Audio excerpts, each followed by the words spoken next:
थांना थानो बिजुलि खालामाबा थांना थानो थालिया आरो रत्नेस्वर नार्जारि मा गामिनि बिथाङा बरगुलि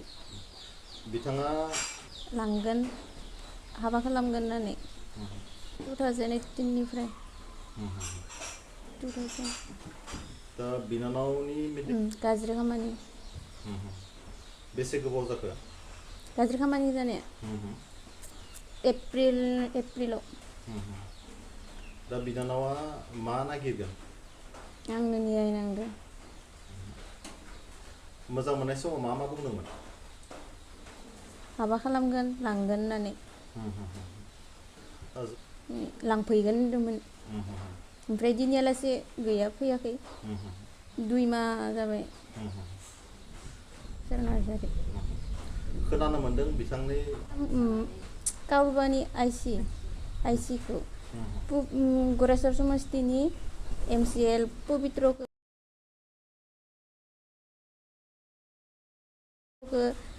हगारना हो होननानै बुंहरनाय खोनादों आरो बेनि उनाव बिदाखौ आरो बिफाखौ हगारना हरदोंमोन नामा हगारना हरदों नंगौ थांदो जेबो खालामना दिया गामियाव माबाफोर डिसिसन जादोंना जायाखै जेबो एबसुआबो बे माने जाथायनि सायाव बिजिरदोंमोन होननाय खोनादों बिथांमोननिफ्राय जोबथारनायाव माबायदि रिजाल्ट फैखो बिथांमोनाबो नाजादोंमोन थेवबाबो जेबो खालामनो हादिया सोरनि थाखाय बिदि जाखो होननानै सानो सोर मानियाखै माने जा डिसिसन लानो न'खरनि मानसिफोरा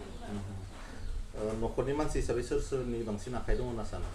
बिमा बिफा बिदा बिमा बिफाया बिनानावखौ लांनो गोसो गैया नामा गैया बिखौ नुसनफ्लांदोंबा सोरबा हमनानै पुलिसनि आखायाव होनांगोन आरो जिंगा गोलैदों बिनानाव सानदो फैयाखै नालाय गोबाव सम बिनानावा बे सेंग्राया जुदि बे निउसखौ नायबाय थादोंबा बे सेंग्रानिसिम मा खावलायनो सानगोन दा बिनि सायाव आरो बे हौवाया जुदि लाङाबा जों बे गथ'खौ मा खालामनाया मोजां जागोन जोबोद माने जिंगायाव गोलैदों नामा नोंथांमोना फिसाजोखौ लानानै बेसां सिन्था जों दिनै आखाम दै गैया बेसां खान्थि गैया उन्दुबाबो जों मुगासेल' उन्दुलाङो बेनिफ्राय एकाराव हरावनो जों 4 मोना गाहाम गोनां जायो बे सेंग्राया माने बहाबा खारना दं होननानै खोनादों बाथ्राया सैथो बियो गावनि फिसाजोखौ बिदि जानायखौ माने खोनानानै मिथिनानै दिनै समाव बोरै माने मोनो गोसोफोरा जोंथ' दा इमान गिदिर गावनि गथ'खौ बिदि जाना थाना जों दाउ अमा बायदि जों बुथारनाबो गारनो हाया मानो हाया जों गथ'खौ लाना जों मोखांखौबो इनि सिगाङावबो जों रायनो हाया मानो हाया जों माथिबा खना फारसे थानानैबाबो जों मोदैखौ हुगारथारो बिदि दा खारखोमानानैथ' दोङोनो दा जों सेंग्राखौ नागिरनानै होफैनो हाबा गाहाम जागौमोन आरो बि लाङो लाङा बि मोनसे माबा थागौमोन आरो दा सेंग्राखौ मोनबासो जागोन ना इफोर माबाया इदि होननानै जों सानो आरो दा गामियावबो मिटिं जादों होननाय खोनादों जादोंमोन रायजोफोराबो जेबो खालामनो हाखादिया बिसाखौ एबसुनोबो माने बिजिरनो थाखाय होनाय जादोंमोन एबसुआबो खाननै माननि मिटिं जाबाय एबसुआबो मोनबो खालामनो हादिया इसाखौ जेबो खालामनो हादिया एबसुआबो दा जों खोनानो मोन्दों नोंथांनि फिसाजोखौ सानसे माने बिफैदोंमोन होननानै बाथ्राया बेसे सैथो फार्स्ट फाइनावनो बियो होनदों आरो आं नोंसानि फिसाजोखौ लांगोन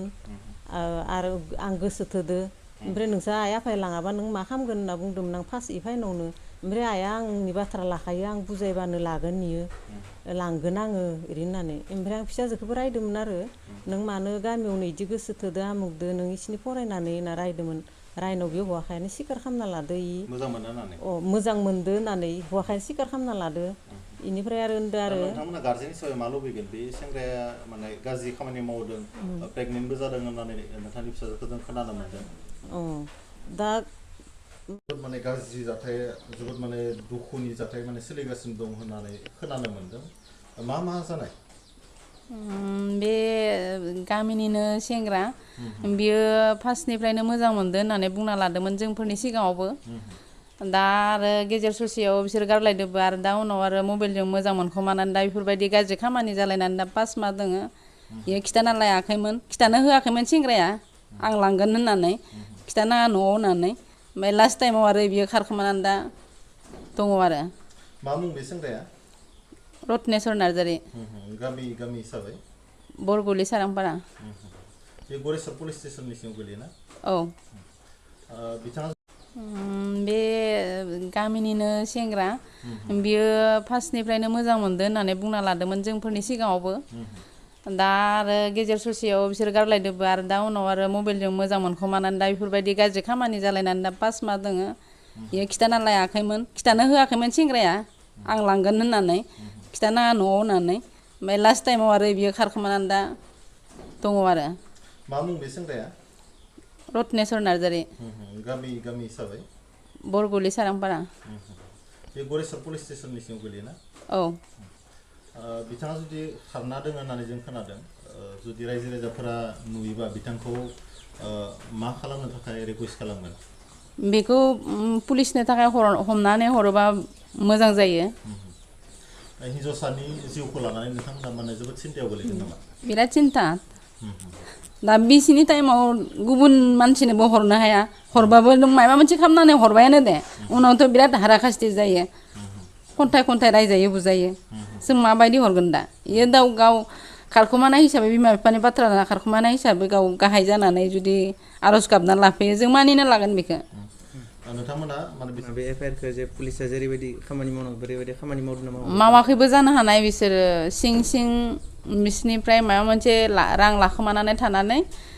नागिराखैबो जानो हानाय बायदि जों नुहुरदो आरो बेसेबां दिन जाखो जे नोंथांमोना पुलिसनो जे एफआइआर होनाया पुलिसनो एफआइआर होनाया 27 तारिखआवनो होदों 30 तारिखनिफ्राय रेजिस्टार जादों आजिथि 2 माह सरकारनि सायाव मा खालामनो लुगैयो न्यायनि सायाव जोंनो दा न्याय मोनोबा मोजां जायो आरो गथ'निबो बाथ्रा दं बिमानिबो बाथ्रा दं भबिष्यत आरो मा जालांगोन गारजेन गैयाबा